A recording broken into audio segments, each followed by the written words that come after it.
E aí, turma, tudo bem com vocês? Aqui é o professor Rafael Alves para orientar vocês em relação ao Plano de Estudo Tutorado, volume 3, do primeiro ano do ensino médio. Semana 4, unidade temática, violência, criminalidade e políticas públicas na área de segurança. Dentro da proposta da semana 4, temos aí as causas e consequências da violência vivenciada no ambiente escolar, bullying e cyberbullying. Assim como proposta da nossa última semana, refletiremos aqui a violência no ambiente escolar. Como vimos anteriormente, as violências não são atitudes que levam à agressão física necessariamente. Um xingamento, uma fotografia compartilhada sem autorização da pessoa fotografada, ou até mesmo uma atitude de excluir uma pessoa dentro de um grupo de conversa pode ser ações violentas. Para dentro dessa leitura aqui, sobre a violência no ambiente escolar, trazemos o pesquisador sueco Dan Owens, que foi o primeiro pesquisador a publicar textos pensando sobre a violência dentro das escolas. Ele percebeu que houve um significativo aumento no número de estudantes que se suicidaram em seu país. Quando investigou a fundo o motivo pelo qual levaram as e os estudantes ao suicídio, identificou que, em todos os casos, as crianças passavam por situações de constrangimento constante na escola. Foi assim que ele começou a chamar a atenção para o fato de que algumas pessoas dentro da escola passavam por constantes opressões e exclusões, o que ele definiu como bullying. O termo tem origem na língua inglesa da palavra bully, que significa brigão, afrontoso. Para essa discussão, é importante observarmos o nosso ambiente escolar. Em determinado onde esteja presente essa instituição, ela tem suas diferenças e diversidades presentes. Desde uma pequena escola rural no interior do estado a uma escola, por exemplo, na capital, vai haver diferenças e diversidades presentes naquele ambiente. Nessa questão é importante observarmos como as pessoas ali envolvidas nesse ambiente escolar lidam diante essas diferenças, que nesse contexto pode ali ocorrer violências. Nesse contexto é importante entender que nessas diversidades e diferenças, temos ali formas de criações diferentes, no qual cada pessoa envolvida nesse ambiente escolar aprender a conviver com determinadas diferenças e identidades de uma forma.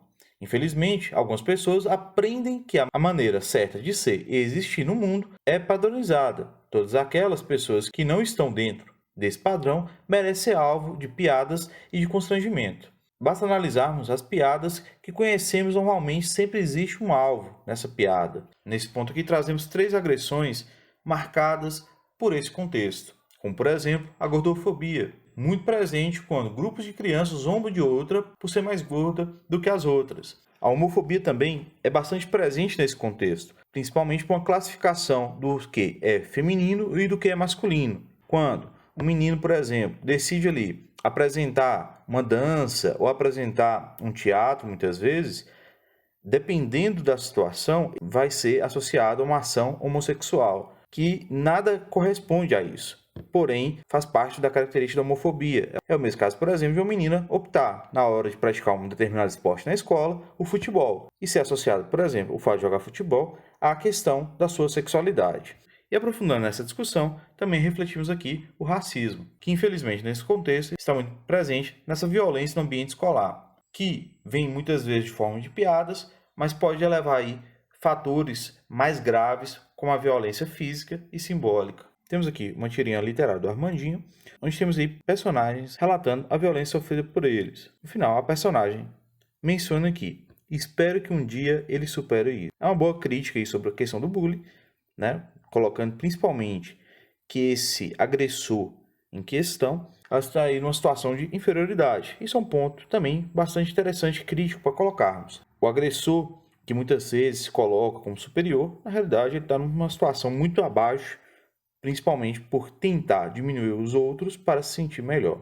Dentro dessa provocativa, é importante destacarmos que essa violência não ocorre apenas entre estudantes. Uma professora ou professor também podem ser responsáveis por ações do bullying contra um adolescente ou uma criança em questão. Seja pelos comentários, seja por responsabilizar essa pessoa por mau comportamento, sendo que outras pessoas ao redor também apresentam o mesmo comportamento. E dessa forma vai perpetuando o bullying em questão. É muito comum que vocês já conheçam a questão do bullying. pois vivenciam essa experiência diariamente, seja como vítima ou seja presenciando uma situação ocorrente ali no seu ambiente escolar. Assim como professoras e professores também podem passar por situações de violência constante dentro do ambiente escolar, seja por sua orientação sexual, seja por sua cor de pele ou sua forma de falar e andar. Então nós não estamos aqui restringindo apenas o grupo de crianças e adolescentes. Também observamos que essa violência é constante na sociedade e a escola acaba sendo um ambiente mais visível muitas vezes dessas ações. Contudo, também é importante que a gente consiga separar as agressões físicas que ocorrem em momentos específicos, como uma briga ali por uma questão de uma disputa que houve ali no jogo de futebol, por exemplo, dentro da escola, diante da questão que configura de fato o bullying, se são violências pontuais. O bullying é um processo constante, violências que se dão de formas simbólicas ou de forma verbal. Pode sim chegar a uma agressão física, mas que de uma forma contínua agridem e constrangem uma pessoa.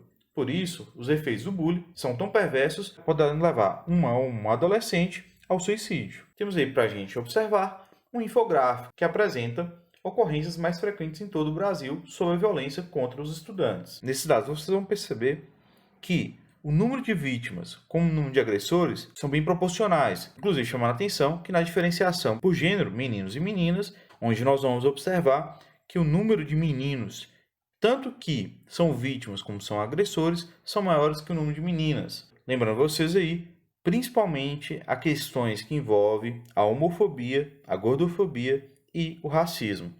Nesse ponto aqui, também temos um dado provocativo. Percebemos aí que os membros que cometem ou sofrem o bullying, por exemplo, temos aí 3%.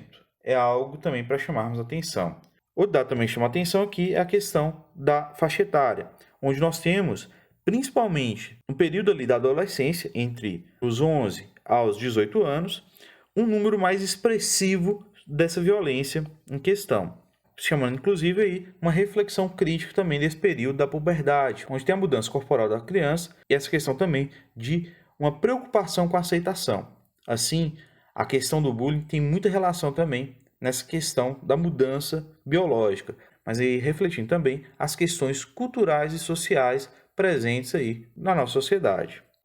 Dessa forma, a gente tem que provocar outras reflexões. Será que a questão do bullying está presente apenas no ambiente escolar? Será então que nesse período de pandemia que nós estamos vivendo, né, e estamos aí tendo ambientes virtuais de ensino e a questão do isolamento social, está evitando também a questão do bullying? E a gente, infelizmente, percebe que não.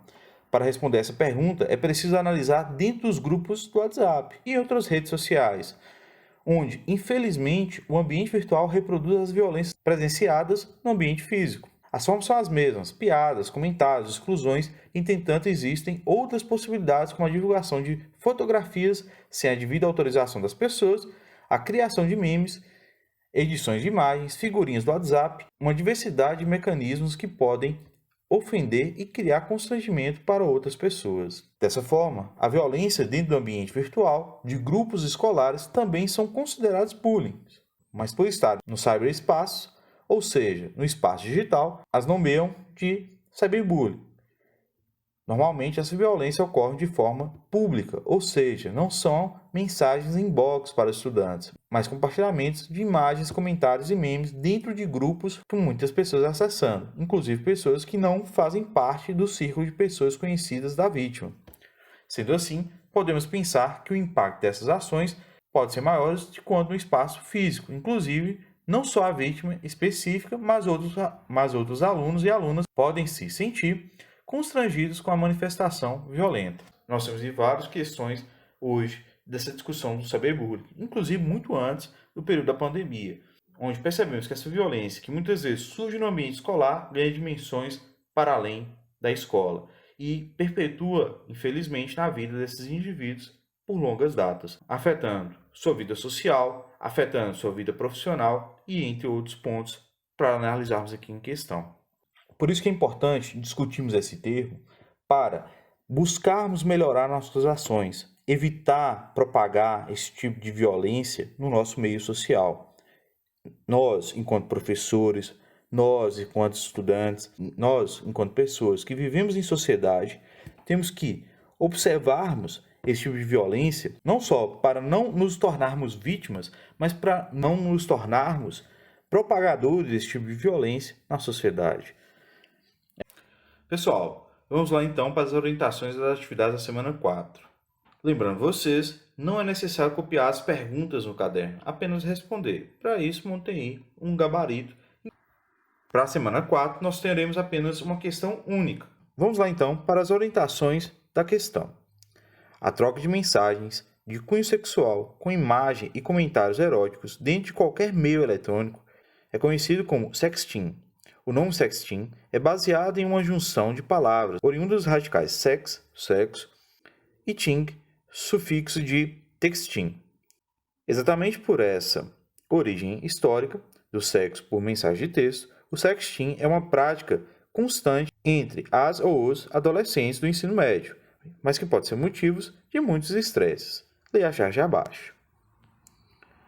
Então, nós temos aqui uma proposta de uma charge. Peço vocês que leiam com atenção a charge para poder responder a questão que se segue. Com base nas aulas sobre cyberbullying, faz um comentário de, no mínimo, 5 linhas sobre a charge acima. Para isso, observe todos os perigos e consequências que essa prática, aparentemente inofensiva, pode causar na vida das pessoas. Tente observar se há um gênero específico, masculino ou feminino, que mais sofre com essa situação. Caso acredite que sim, discorra ao longo de uma dissertação, apontando o porquê de você achar isso. Caso considere necessário, pesquise na internet por meio do celular um pouco mais sobre o conteúdo abordado. Então, nessa proposta aqui, tragam essa reflexão crítica e até mesmo de algo que vocês observam ou que vocês até vivenciaram de uma forma ou outra, dessa violência simbólica presente do cyberbullying, que expõe muitas vezes o indivíduo de uma forma constrangedora e, com isso, tem grandes consequências futuras. A gente, infelizmente, já ouviu falar de vários casos na nossa região ou em qualquer outro lugar sobre este tipo de violência em questão aqui. Peço a vocês que tragam essa leitura e provoquem aí, mesmo nessa produção simples de 5 linhas, um olhar crítico sobre essa questão para responder a alternativa. Pessoal, temos aí, inclusive, no final do material em PDF, que foi compartilhado para vocês, o link para o envio das atividades. Mas, como já havia falado em outros momentos, vou estar disponibilizando este link de outras maneiras também para vocês responderem e enviarem suas respostas. Então, chegamos aqui no final da nossa última semana do PET 3.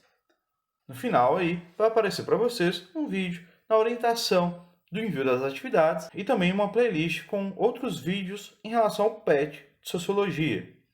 É isso aí, agradeço vocês e até a próxima!